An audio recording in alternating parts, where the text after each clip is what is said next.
divorce every day. The reason you haven't divorced is that you simply can't afford it. You're right about that. Hard Talk, this week on BBC World News.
Welcome to Newsday live from Singapore. I'm Suranjana Tewari. The headlines.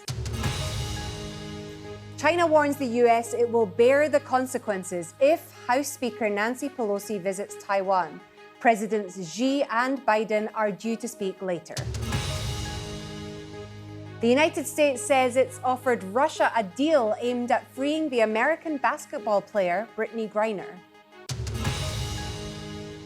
Trying to avert a global food crisis, the first ships carrying crucial grain supplies prepare to leave ports in Ukraine.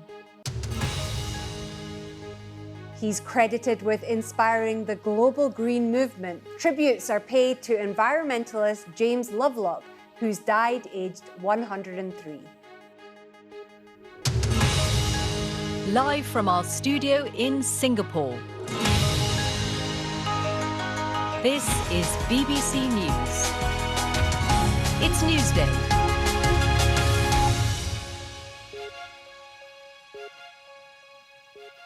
It's 8 in the morning in Singapore and 8 in the evening in Washington, where a potential visit to Taiwan by US House Speaker Nancy Pelosi is stirring alarm in President Joe Biden's administration. They fear the trip may cross red lines for China and that there is no exit path. Beijing, which claims sovereignty over the island, has already issued harsh warnings, even suggesting a possible military response. Against this backdrop, President Biden is expected to call President Xi on Thursday for the first time in months. Well, I asked Bonnie Glaser, director of the Asia program at the German Marshall Fund, what conversations could be taking place in Washington. Well, I think that there are different points of view in Washington. There are Republicans in Congress that are urging Speaker Pelosi to go to Taiwan and to not change her plans. There are people in the administration who are worried, however, that if Speaker Pelosi goes now, that it could provoke a very strong reaction from China.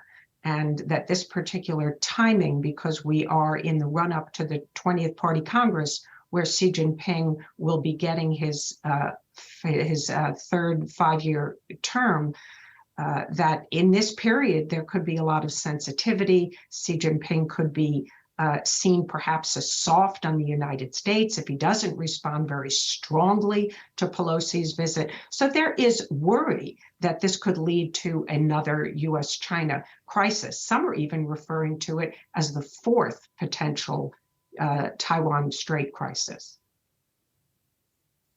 I mean, given all this and given the security threat, what could Speaker Pelosi hope to achieve by visiting Taiwan at this time? Well, I don't think that Speaker Pelosi has yet told anyone what her objective is in this visit, but many people believe that this may be her last term serving as Speaker. There certainly is a possibility that the Republicans will be will win the majority in the upcoming elections at the end of this year. And Nancy Pelosi has been a champion of human rights in China, of course, for many years. During the 1989 Tiananmen massacre, she was very critical of China. She, of course, has spoken out criticizing China's practices in Xinjiang and in Hong Kong. And so I think she feels strongly about supporting democracy in Taiwan. She's not the only member of Congress who feels that way. And I think also the administration, whether under Donald Trump or Joe Biden, there is growing support in the United States for Taiwan and for its democracy. But I think there are some questions about whether this is the right time for Nancy Pelosi to go, or indeed whether she should go at all. She is the second in line for a succession to the presidency. And there has not been a trip made by a Speaker of the House to Taiwan for 25 years. Yeah, Bonnie, I mean, you said it. She's second in line for the presidency. This is a big security situation. It's a big security issue. How far do you think China could go if the visit goes ahead? Well, there have been some signals coming from China. I myself have heard from some retired PLA officers some threats about the potential for a PLA Air Force plane to prevent Nancy Pelosi's plane from landing in Taiwan. Of course, there are other rumors as well. China has never flown a plane inside Taiwan's territorial airspace. That's within 12 nautical miles. And they have not, of course, flown over Taiwan. And yet that is a potential outcome of this visit. And of course, then Taiwanese aircraft would scramble. The potential for an incident and even an accident is high. The United States says it's offered Russia a deal aimed at freeing the American basketball star Brittany Griner and a former US Marine, Paul Whelan. Secretary of State Antony Blinken says he plans to discuss the matter in a phone call with his Russian counterpart, Sergei Lavrov. It would be the first such contact since Russia's invasion of Ukraine. Barbara Plett-Usher reports. Hostage diplomacy is intruding on America's basketball courts. Players in the Washington Mystics know Brittany Griner. They've competed against her. They respect her. They're shaken by her arrest. It was really sad and a bit scared because it felt like it could be any of us. You know, I play overseas. The vast majority of WNBA players play overseas. And so seeing her in that type of position, where she's kind of helpless, was really unfortunate. Griner pled guilty to a drug-related charge, but says she didn't intend to break the law. The U.S. claims she's been wrongfully detained, which Russia denies. But now, in a rare move, the State Department has gone public about an offer to win her release and that of another American, Paul Whelan. We've conveyed this on a number of occasions and directly to Russian officials. And my hope would be that in speaking to Foreign Minister Lavrov, I can advance the efforts to bring them home. He wouldn't give details, but the administration did recently agree to a prisoner swap with the Kremlin for this former U.S. Marine. That increased pressure from the families of other detainees. Earlier, the president's point man for hostages told me their campaign was effective. I think the importance of the families coming up with their narrative to address what they're going through is actually very powerful for them. And I think it's also good in holding, I guess say, in creating situational awareness and at times holding the U.S. government accountable. Brittany Griner's case has helped shine a spotlight on an issue that's usually in the shadows. This mural, recently unveiled, highlights how many Americans are in this fix, how many stories there are. Such as Matthew Heath. He's been held in Venezuela for nearly 2 years. Matthew's been beaten over there so many times that both of his hands have been broken. He tried to take his own life and has been moved to a military hospital. My son is not going to survive if our government does not get him home. I don't know how much more he can endure. The return of any detainee would bring hope to others, but not dispel their desperate, agonizing uncertainty. Barbara Plett-Usher, BBC News, Washington. Let's take a look at some other stories in the headlines. The World Health Organization is advising men who have sex with other men to reduce their number of partners in order to limit the spread of the monkeypox virus. 98% of monkeypox cases are in men who have sex with men. 18,000 have been reported in 78 countries, mostly in Europe. There have been 5 deaths from the virus. This is an outbreak that can be stopped if countries, communities, and individuals inform themselves, take the risks seriously, and take the steps needed to stop transmission and protect vulnerable groups. The best way to do that is to reduce the risk of exposure. That means making safe choices for yourself and others.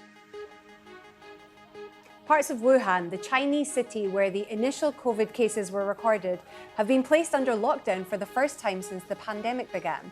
1 million people have been ordered not to leave their homes for 3 days. Police fired tear gas and used water cannon as hundreds of protesters breached a high-security zone in Baghdad and broke into Iraq's parliament building. Supporters of the powerful cleric Muqtada al-Sadr demonstrated against the nomination of a rival candidate for Prime Minister. Current Prime Minister Mustafa al-Kadhimi called on protesters to leave the green zone. The parent company of Facebook and Instagram has been hit by a fall in advertising sales, causing the first year-on-year revenue decline in the firm's history. Meta says revenue in the second quarter has declined by 1%. Rivals such as TikTok have eroded its popularity, while more companies are competing for ad spending. I'll have more on this in Asia Business Report in about 20 minutes.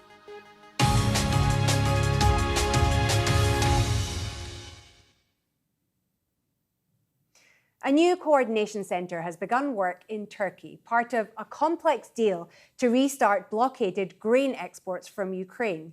It's an effort to ease a global food crisis that's affecting millions around the world. More than 20 million tons of grain is waiting at Ukrainian docks at the moment. The aim is to export 5 million tons a month, matching pre-war levels. Richard Galpin reports. From the start of the war back in February, Russian forces have been blockading Ukraine's Black Sea ports, preventing the exports of Ukrainian wheat and other grains, vital for the food supplies of many countries around the world. According to officials, there are around 20 million tons of grain in Ukraine. With fears growing of global food shortages, it seems there may now have been a breakthrough with a deal agreed by the two sides.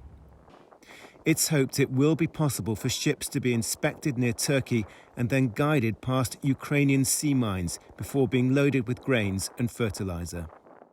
The first shipments are due in the coming days. All this after Turkey's defence minister, Hulusi Akar, unveiled a coordination centre in Istanbul to oversee the export of Ukrainian grains. Currently, the preparation and planning is continuing for the ships laden with grain that will leave Ukrainian ports. The work done by Joint Coordination Centre will contribute to overcoming the food crisis affecting the whole world. The UN, Ukraine and Russia have all said they expect exports to begin in a few days. But Russia's Deputy Foreign Minister Andrei Rudenko has warned the deal could collapse if obstacles to Russia's agricultural exports are not promptly removed. Richard Galpin, BBC News. Despite moves to unblock those grain exports, the fighting continues. Ukrainian rocket strikes have forced Russia to close a key bridge, which is a crucial supply line for forces. The Antonovsky Bridge connects the occupied city of Kherson to the east bank of the Dnipro River. You're watching Newsday on the BBC, still to come on the programme.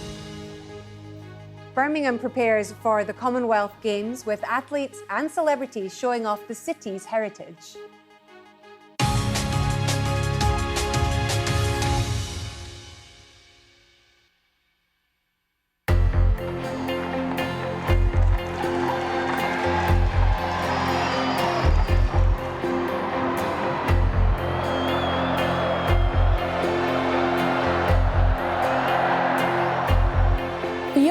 space agency NASA has ordered an investigation after confirmation today that astronauts were cleared to fly while drunk.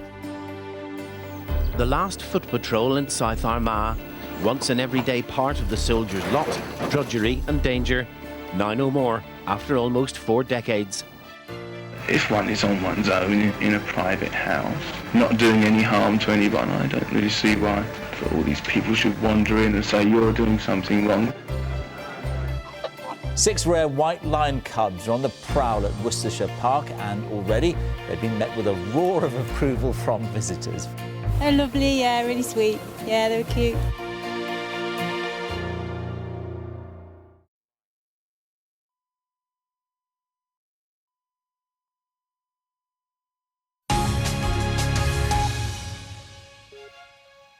This is Newsday on the BBC. I'm Suranjana Tewari in Singapore. Our headlines. China warns the US it will bear the consequences if House Speaker Nancy Pelosi visits Taiwan. President Xi and Biden are due to speak later.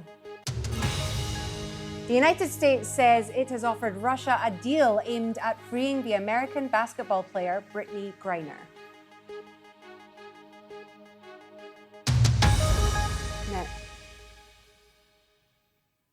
Well, firefighters have finally started to control the wildfires in California after thousands of people had to leave their homes. Officials said the fire had behaved unlike any other they had seen. The BBC's James Clayton returned with one family to see what was left, a warning that some viewers might find the images in this report disturbing. This was the Martinez family's favourite place in the world. They called it Shangri-La. Their home has now been obliterated. Aaron has returned to assess the damage. This is my house. This is where I felt the safest.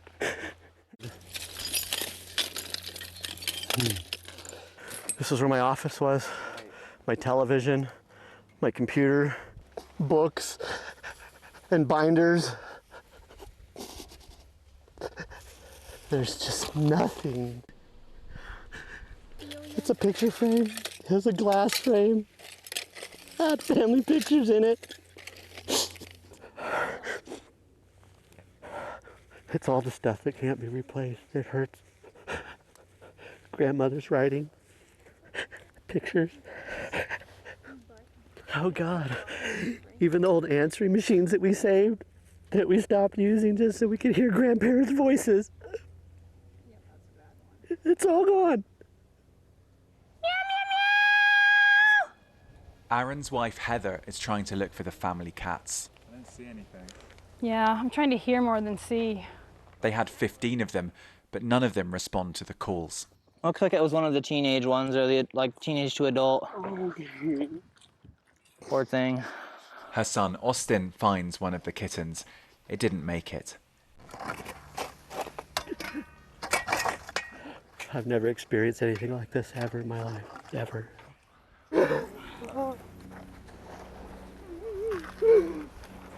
The grief is overwhelming for Aaron, but the family knew living here was becoming increasingly risky. The climate here, you've lived here all your life. Have you noticed that change? It has gotten a lot hotter and a lot drier. A lot of people we've talked to were like, should we try to rebuild? Should we stay? And they say, we're selling. We're getting out of here. The Martinez family didn't have insurance. They didn't just lose memories, they lost everything. We're going to rebuild, and we'll be stronger and smarter. But this loss hurts. It hurts a lot.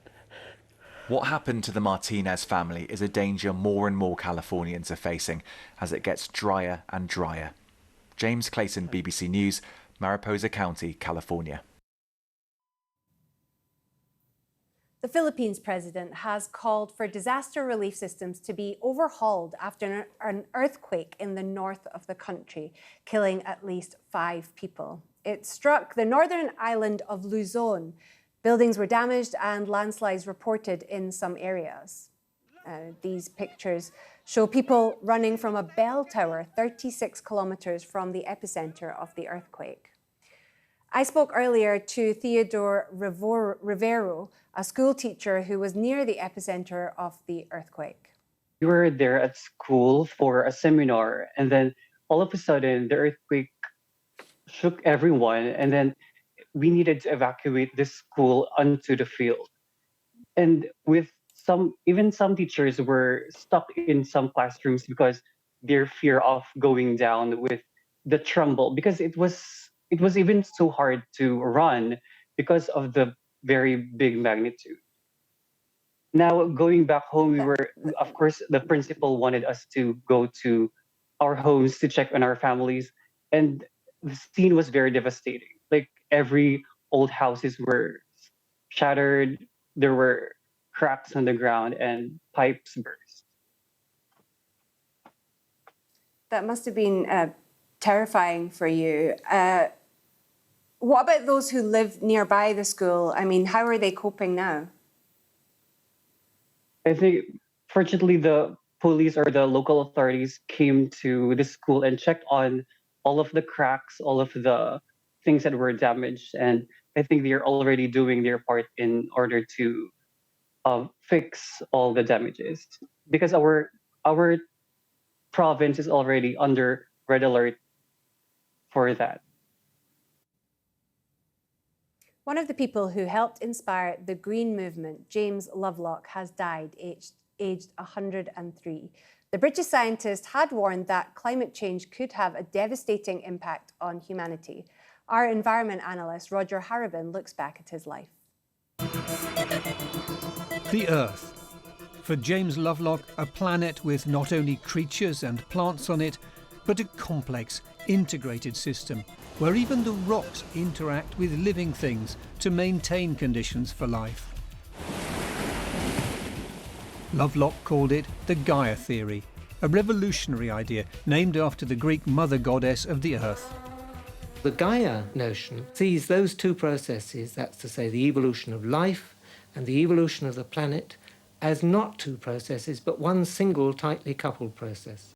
Born in Letchworth, he became a conscientious objector in the war, ever maverick, ever restless. Later, he worked out of a converted barn at his home in Devon, first with research in medical science on the freezing of animal tissue, and then in the 60s on space science for NASA, looking for life on Mars.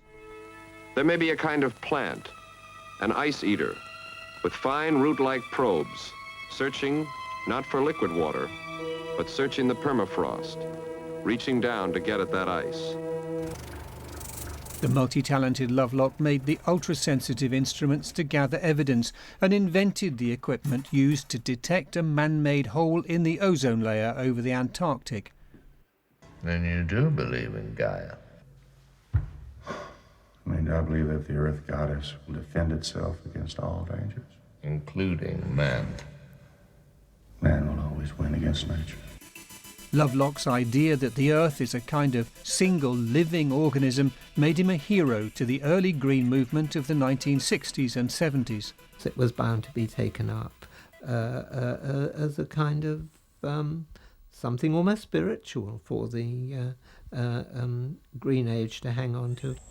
Lovelock warned that damage to forests in particular was undermining the Earth's capacity to regulate itself as carbon dioxide levels rise. But his support for nuclear power to combat climate change upset many of his own followers. The Gaia theory was ridiculed by many scientists at the time. It is still contentious, but it's starting to slip into the academic mainstream. James Lovelock lived to be over 100, still predicting an apocalyptic future for mankind. The British scientist James Lovelock, who's died at the age of 103. Well, final preparations are underway for the 2022 Commonwealth Games held this year in the English city of Birmingham. Over 11 days, more than 5,000 athletes from 72 nations and territories will compete across 19 different sports. This year's event is historic for a number of reasons. They'll feature the largest number of events for women and parasport athletes. It's the first multi-sport event to award more medals to women than men, and it's the first major multi-sport event that's carbon neutral. Well, the opening ceremony is expected to play out to a stadium audience of 30,000 people. It'll celebrate the Games and propel Birmingham onto a global stage. Birmingham is the UK's second largest city by population. It saw massive growth during the Industrial Revolution and is now a hub for higher education, commerce and art. The total cost of the event is expected to be around £778 million. UK Sports Minister Nigel Huddleston says it's all worth it. There's already been a major impact because we've built some fantastic new facilities, like a brand new aquatic centre, complete refurb of the Alexander Stadium as well. But there's also some softer benefits, skills, and of course inspiring a generation of potential future athletes and all the activity levels with the excitement around sport. So there's some very, very tangible benefits, so it will be well worth the money. Well, staying with sport, Germany have beaten France in the second semi-finals match of the Women's Euros. Both teams got a goal before half-time, but Germany took the lead in the second half to win 2-1. The 8-time European champions will now face England in Sunday's final at Wembley Stadium in London in front of the largest crowd ever at the tournament.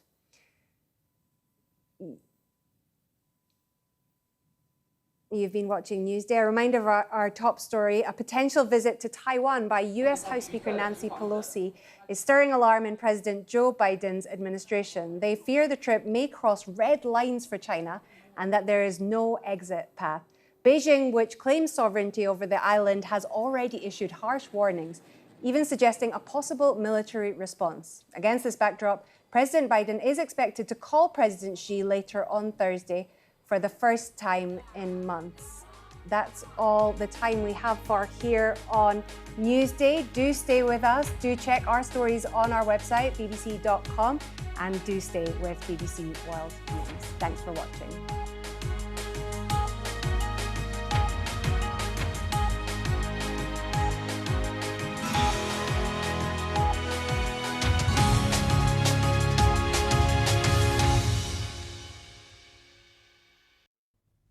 Hello there. It's cooled down a bit across much of